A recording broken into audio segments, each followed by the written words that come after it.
If you want to, go ahead and turn to Luke 22 if you brought a paper version or a digital version of the Bible. Get set up in there, and we'll come back to that in just a minute.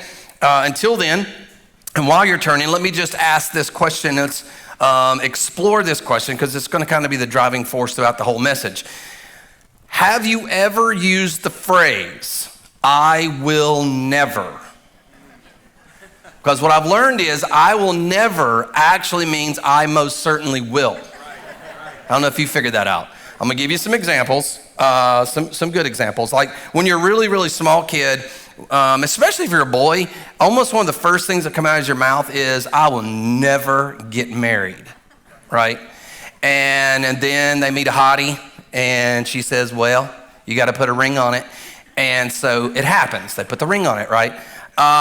I know also, now that I'm getting older, even though I don't look like it, I have grown kids, and I look back at some of the stupid things that I said, but I don't want to talk about those. I'd rather talk about other young people and the stupid things they say.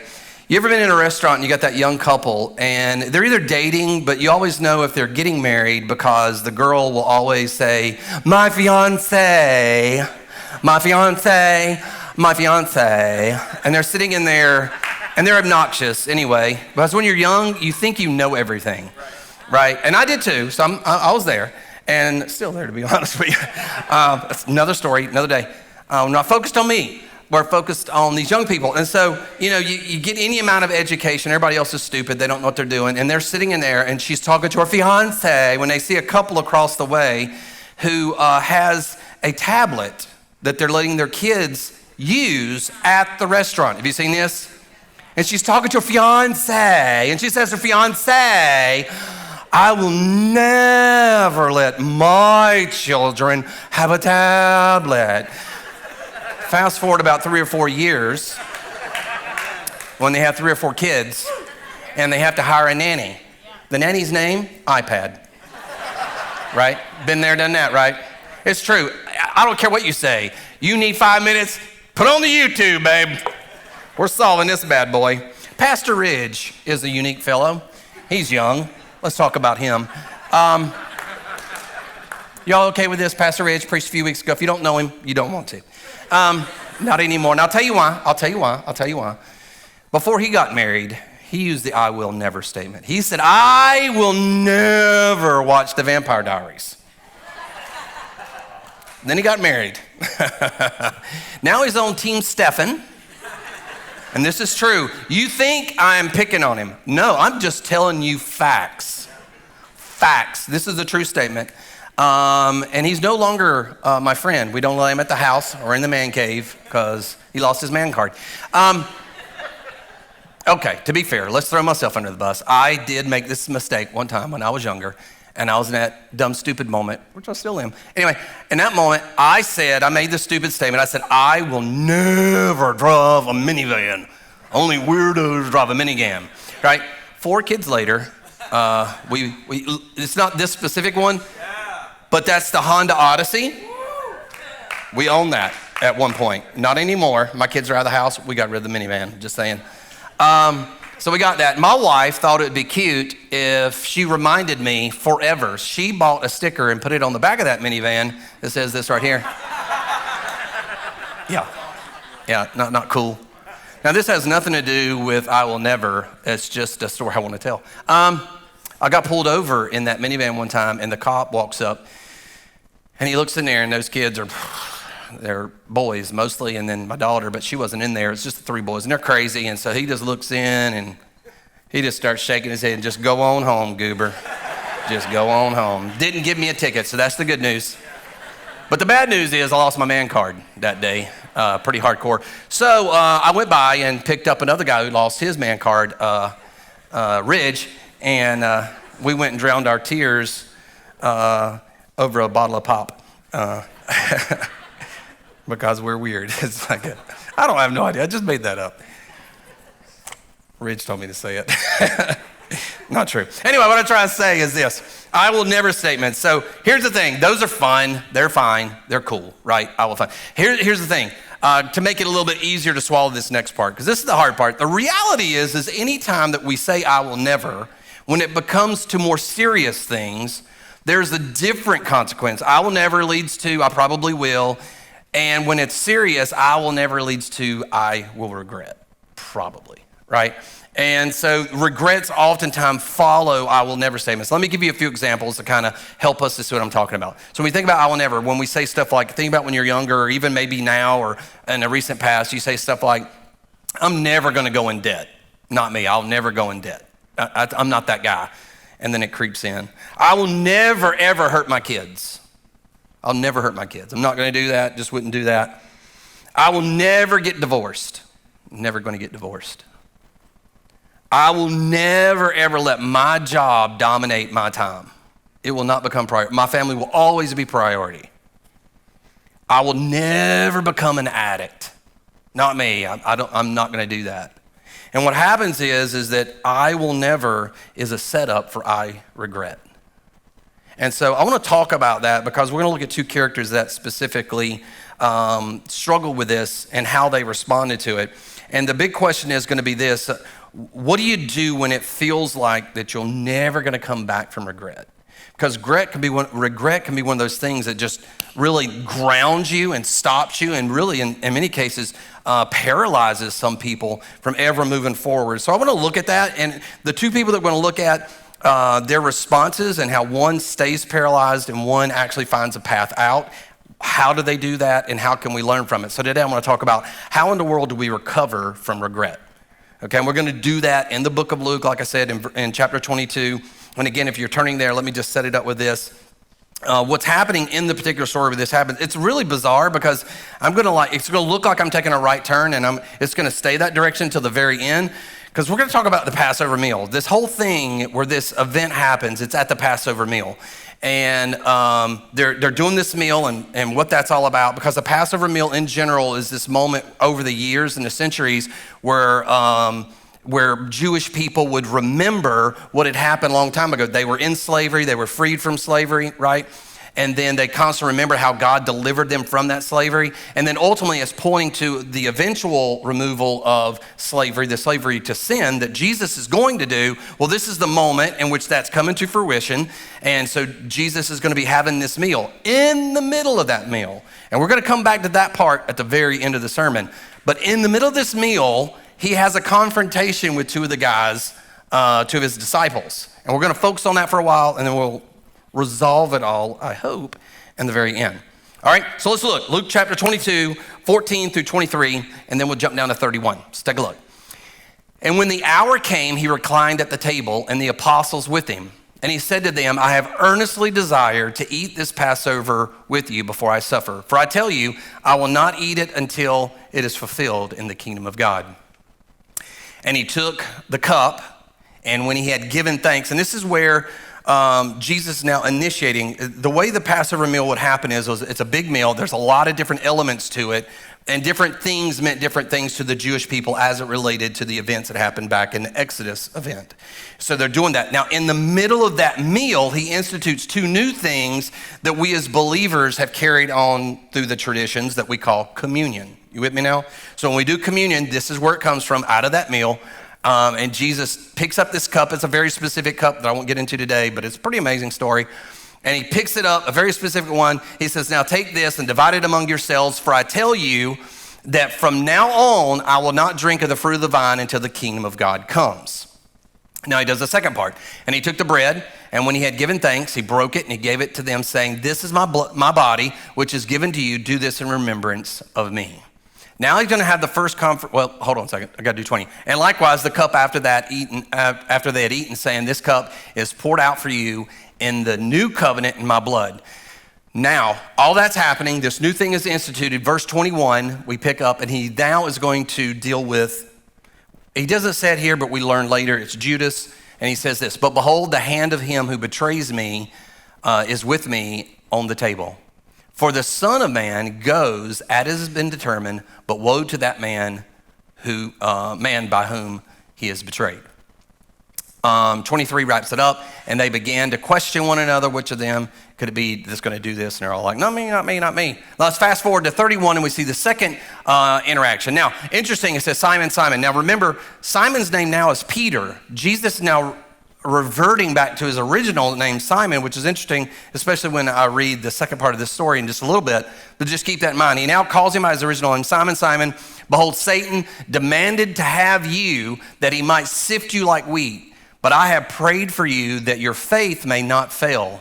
And when you have turned again, strengthen your brothers. So he sets it up, and here comes the big moment.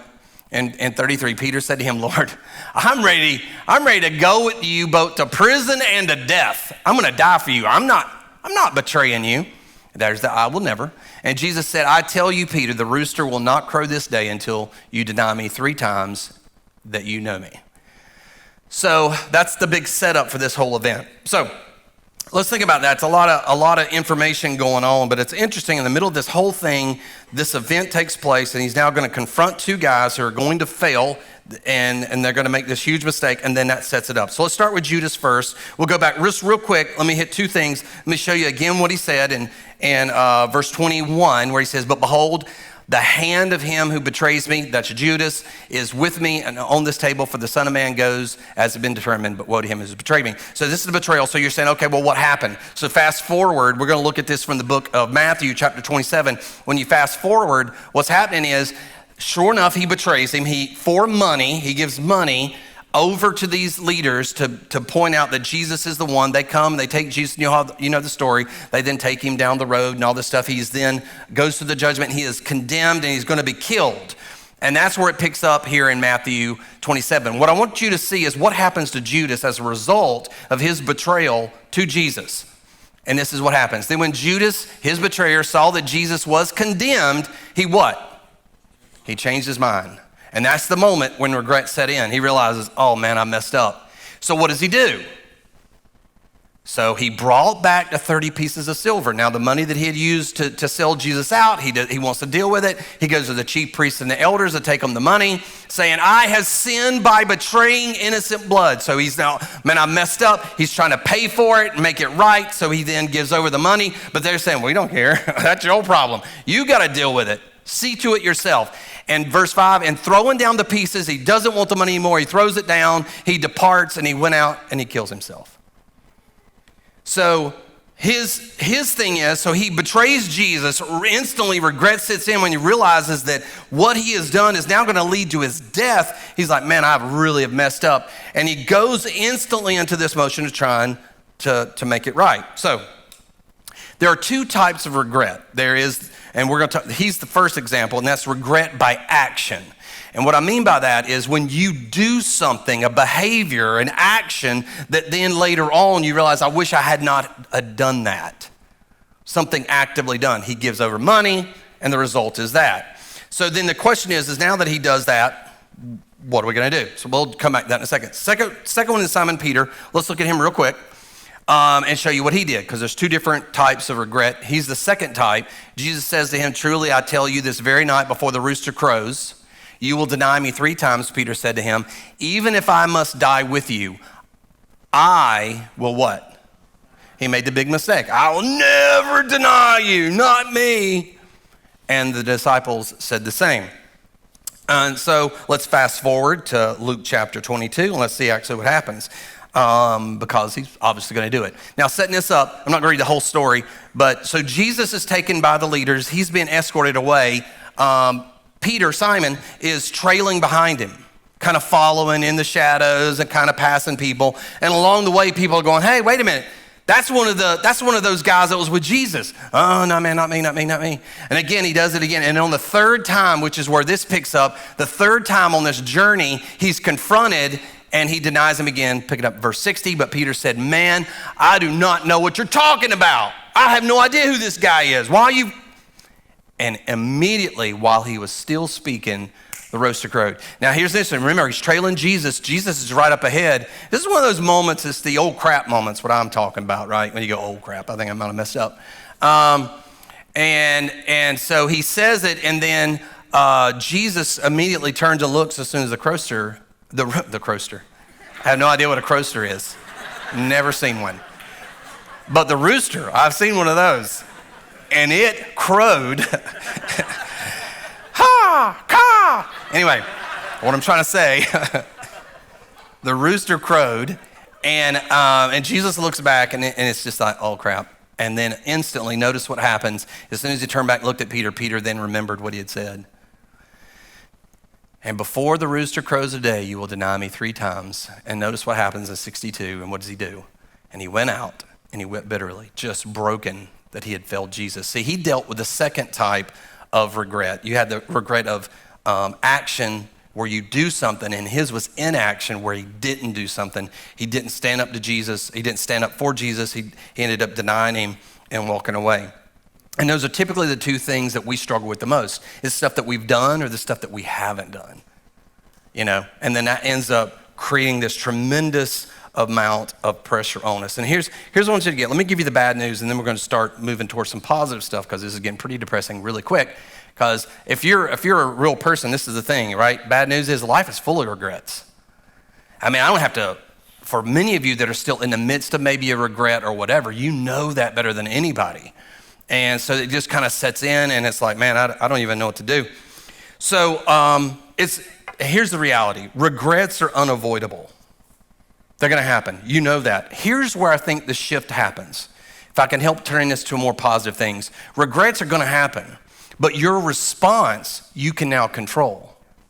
What I find happens oftentimes is that we get locked in place. When we make some kind of mistake or we mess up, and we have tremendous amount of regrets, this is what I call it, it's what I've struggled with when I have regrets, is I go into tape playing mode, where I begin to relive those events over and over again, which are very paralyzing. Because as you do it, things will trigger it or whatever, and you push the play button, and you play the story out again. Have y'all done that before? And you start playing it. Here's what happens when I push my play button. I then start thinking about stuff like, well, I should have done this, and what if I'd have done that, or what if I'd have said this, and all it is just regurgitating something that you cannot control or you cannot change. It's paralyzing. And so the root of, there's a root that leads to all of this, and it's pride. The reason we find ourselves where we are, and the reason that we get stuck, is pride. And pride is the root of the bigger word, self-reliance. What I find is that in general, and this is what God is trying to work out of us, and this is going to be hard for some of us because it's countercultural. Culture teaches us in general that you are to be dependent upon yourself, that you have to make your way, you have to fix it, you have to do all of these things, that this life is about you and you making it. You don't need other people, don't be dependent on anybody else. I mean, we're pushing this hard in culture. You don't need anybody else. You can do it. It's all about you can be whatever you want to be. Biggest lie out there. You cannot be anything you want to be. I don't care how dramatic the movie is and how emotional it is and what kind of music score they play with it, right? Some of you will never be a rock star, a rap star of any kind. I've heard you, Nate Seaman, before. I heard it. Did y'all hear the music? I'm just messing. He's sitting right here. It's hard not to. It's just too easy. But it's just a reality. Your mom thinks you will be, but she's a liar. In the best of ways, she's lying to build you up, but she's still lying. It's just the truth. And so at some point we have to realize, and I know this is crazy, self-reliance. I don't need anybody else. Have my own house, my garage, shut it, go in, don't know my neighbors, don't know people, don't have relationships. That self-reliance is rooted in pride. And God is trying to work this out of you. You think about Peter's statement. I'll never deny you. That is pure self-reliance, pure pride. I can do whatever I want, and God is going to deal with it. So here's the question. How you respond to regret often speaks louder than the regret itself. That's what I've learned. How you respond is far more important. So the question is how is Peter and Judas going to respond? So let's jump into that. Let's start with Judas. Judas then decides he's going to handle it himself. He gets the message, he gets the news that Jesus has been condemned. Tremendous amount of guilt falls upon him. He immediately regrets it, and he does the very first thing that all of us typically want to do is, I got to fix it. I got to fix this situation. So how's he going to fix it? His first thing is, okay, well, I have the money. One of the ways we try to fix it is I'm going to pay for it. I'll pay for it myself.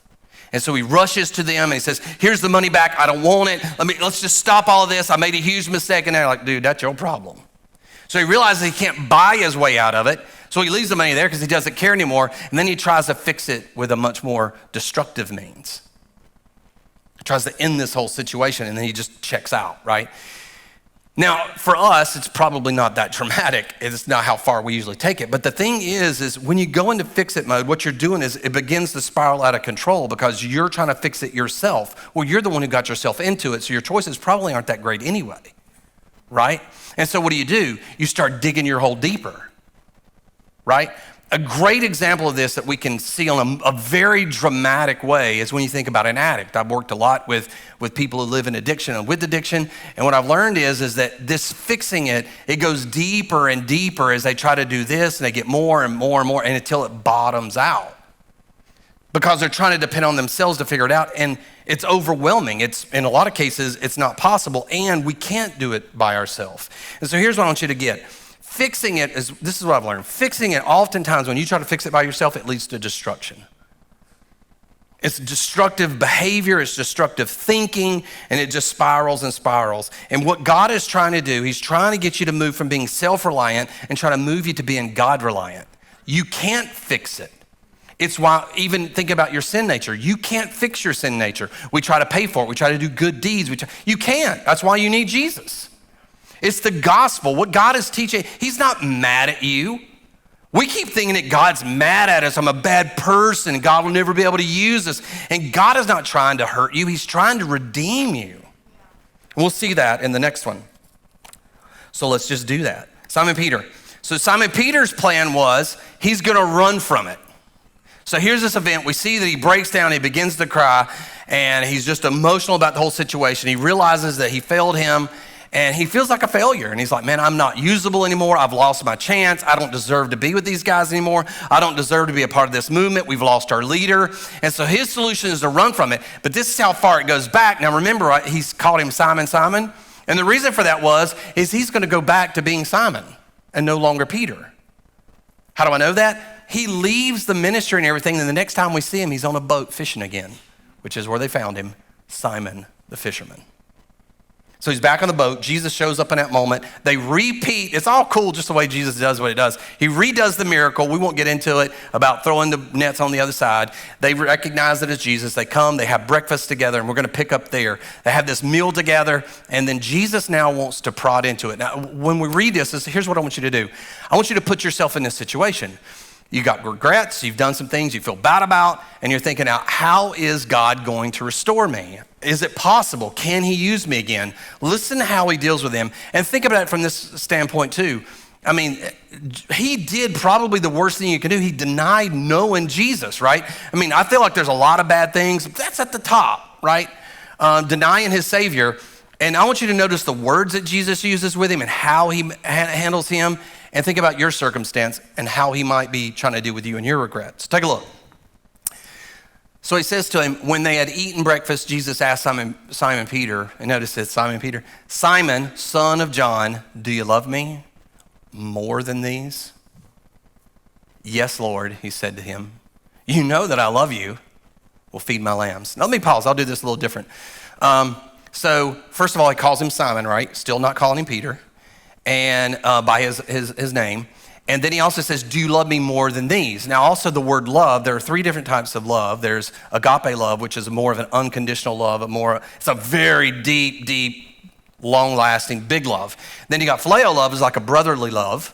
And then you have eros, which is like an erotic love. And so they're going to interchange agape, which is weird because in the English language, we don't use these. We just say love. I love a burger. I love you. I love whatever. It's weird. They don't. In the Greek, they didn't use it that way. So actually, here's what he's saying. He's saying, Simon, son of John, do you agape me more than these? Now, you notice that his response, he don't even deal with the more than these. He's like, dude, I certainly don't love you more than these, right? I've already proved that. But he also does this. He says, you know that I phileo you. He doesn't even use agape.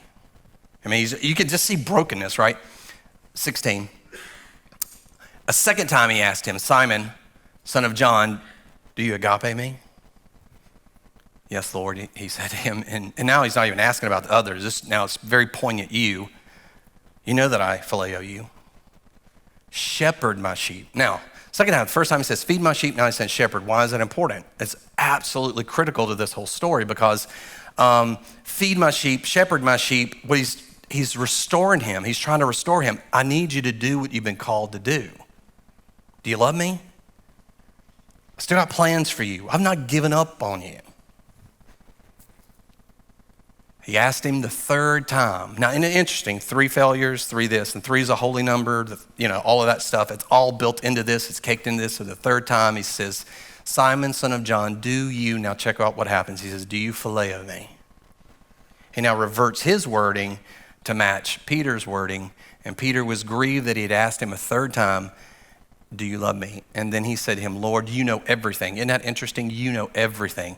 Earlier he said, you're going to deny me 3 times. No, I'll never. The omniscient Jesus, you're telling him you'll never do it. He said, no, you're going to do it. He was omniscient. And now he recognizes that omniscience, right, by saying, you know everything. You know everything. And now he's admitting it. He's humbled himself to this point.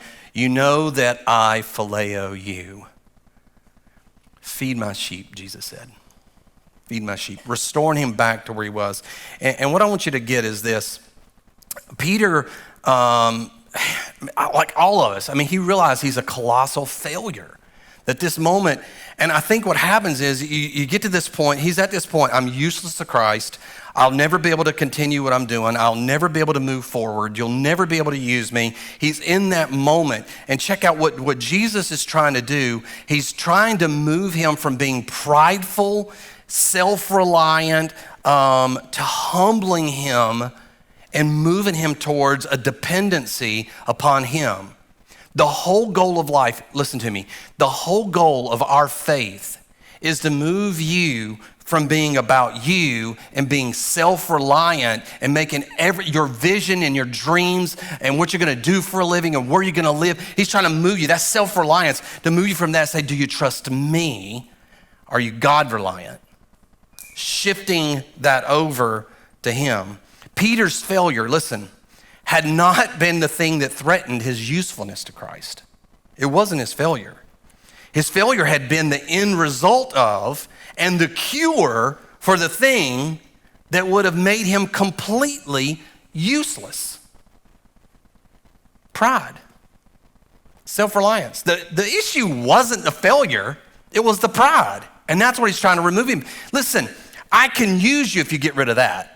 Now you're usable to me. In fact, God may allow you to fail miserably in order to bring you down to your knees so that he can deal with the biggest thing.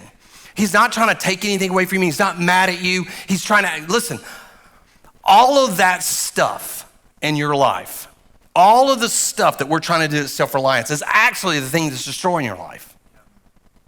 And what he's actually trying to do is say, I want to move you into God dependency because everything that you're looking for, purpose, meaning, direction, vision, a plan, being a part of something is found in me. And he's trying to slowly move him out of that pridefulness and into dependency to be a part of that plan. So here's the good news. I told you the bad news is life is full of regrets, but the good news is regret is that thing that can deepen your dependency upon Jesus. It can move you closer to him. I remember where I got a picture of this when I was really young. I was a believer at this point. I was in college and I just finished up college, and a really, really good picture. I graduated college and I was planning on, and I did eventually, but I was planning on going to grad school. And so I was in that kind of weird moment of post-college, and I didn't have a job, but I was still living in an apartment with my friend post-college. And I was hanging out with my grandfather. Now, my grandfather is like my dad. You know, a lot of you have dads and stuff. My grandfather was more that figure to me. And so we're hanging out talking about what was going on.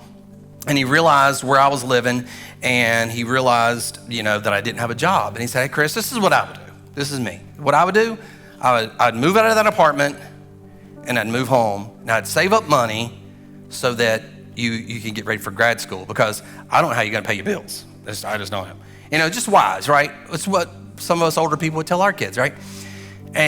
But I'm smart, I'm brilliant. I have a tremendous amount of skill sets. And I'm like, no problem. I can make that money every month, no problem. So I miss rent. And so normally I started getting financially behind in a lot of stuff, and I didn't have the money to pay rent, and I realized I was in trouble. Now, Chris Roop typically is a double downer. Because of my pride, I'm the guy who learns from mistakes. That's my MO. I'm that dude. I'm the dumb one. I learn it from doing it. And normally I would double down, and then I would get see now the spiraling effect. Pride has caused me, I'll fix it. I'll keep pushing it. And I would spiral and spiral normally. For some reason in that moment, I think it was just clarity that finally clicked. I was starting to get older, and I started at one point saying my grandfather was just an old dude who knew nothing. In that moment, he was right again. And I remember I said, I'm going to stop, and I went to my grandfather and I just told him everything. I said, you're right. I screwed up. I made a mistake, and I need your help. And he said, no problem. And here's what I want you to get. My grandfather had my best interest in mind. He had my best interest in mind when he told me to move out and to move home. He wasn't trying to hurt me or take something away from me, which is what we normally think, the Debbie Downer of the thing, right? He's like, no, I have your best interest in mind. So when I came back to him, did that change? No, it didn't change. He still had my best interest in mind. Follow me? Jesus, when he's trying to get you to be dependent upon him, he has your best interest in mind before you ever failed to begin with. So when you do fall, your mind says, I'm no longer worthy. God, you'll never be able to use me again. Oh, I can never do anything. And so then we don't want to go to him because we're embarrassed. But nothing has changed. From the time of your failure to the time that you come back to him with all the regrets, it's the same guy who still has your best interest in mind. He still wants to build you up. He still wants to move you towards it. He still has plans for you. Feed my sheep. He still has a direction. He still has love for you. He has great intentions. The issue that you have still, even in that moment of not going to him, is still your pride. And at some point, you have to lay it down. And that's what brings us back to the Lord's Supper. So for thousands of years, they would do the Passover. They would go through this meal together to remember when they were in slavery and that God showed up and delivered them from their slavery. All of the Passover meal was also a way to point to the future, that eventually one would come and he would redeem them, right? And he would remove all of that slavery from their sin forever, right? So in this moment, it's the last Passover meal. Jesus does the meal with them to remember, and then he sets before them a new thing.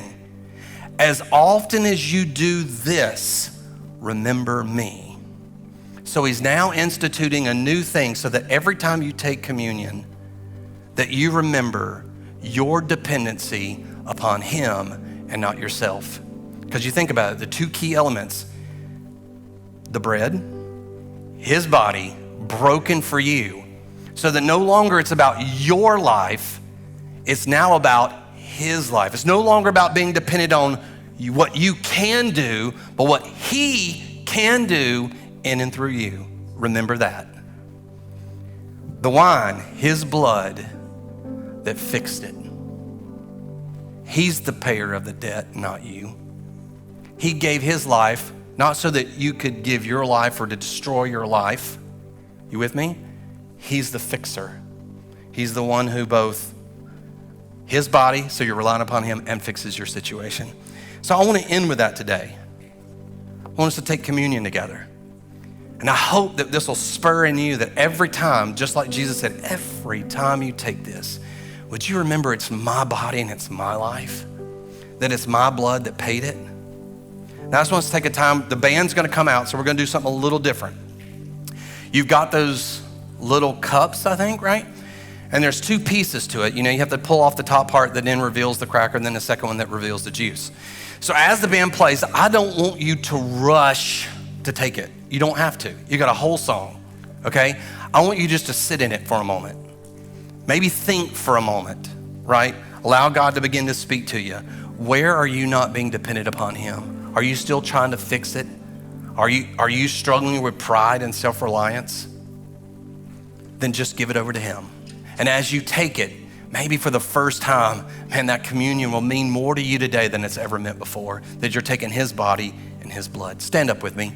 Let me pray over you. Father, in the name of Christ, in this room, Lord, I know that there are all of us who are struggling with some level of regret at some point. But God, there are some of us that are right in the middle of it. God, there's some people in here who can't stop pushing the play button on the tape of what they've done, and they're reliving it over and over and over again. God, today, may this be the day that we push stop, that we stop looking back and we begin to look forward. God, as we remember that you're not the one who's trying to harm us, that you have our best intentions before and you still got it today. Nothing has changed. You speak to us just like you spoke to Simon, with love, trying to restore us, reminding us of your love for us and your plans and purpose for us, regardless of our past. God, may we find your body to be enough, your blood to be enough. So God, as we take this today, may we bring you glory in the name of our resurrected Lord Jesus. Amen. Amen. Let's worship.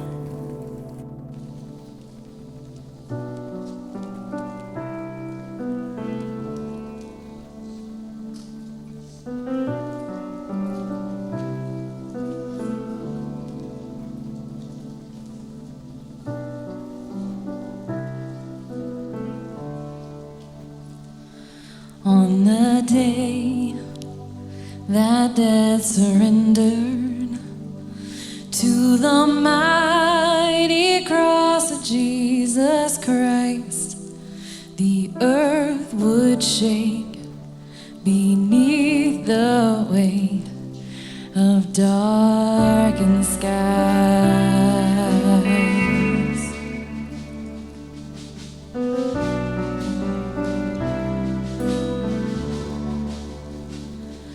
On his brow, a crown of sorrow, for a king whose weakness was our strength. No word he spoke, his love was shown for all to see. Oh, the cross of Jesus Christ is the reason I'm alive, for his blood has set me free. It will never lose its power for me.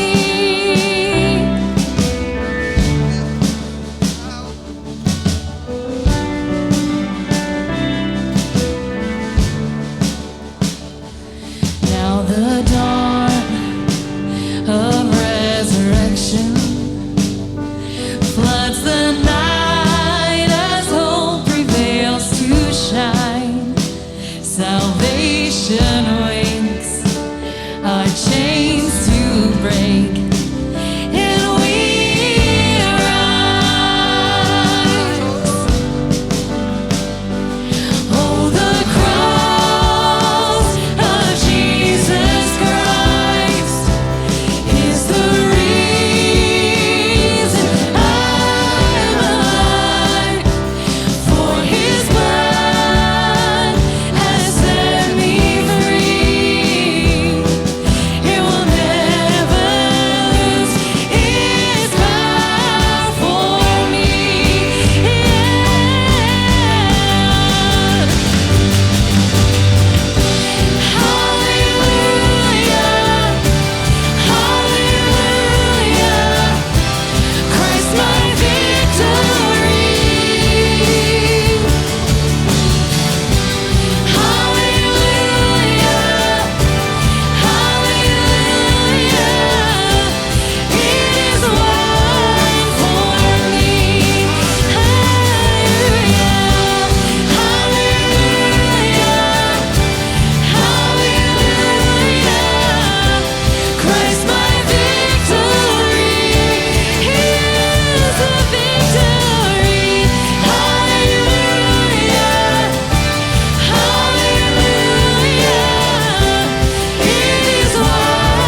day he comes in glory to reveal the fullness of his reign.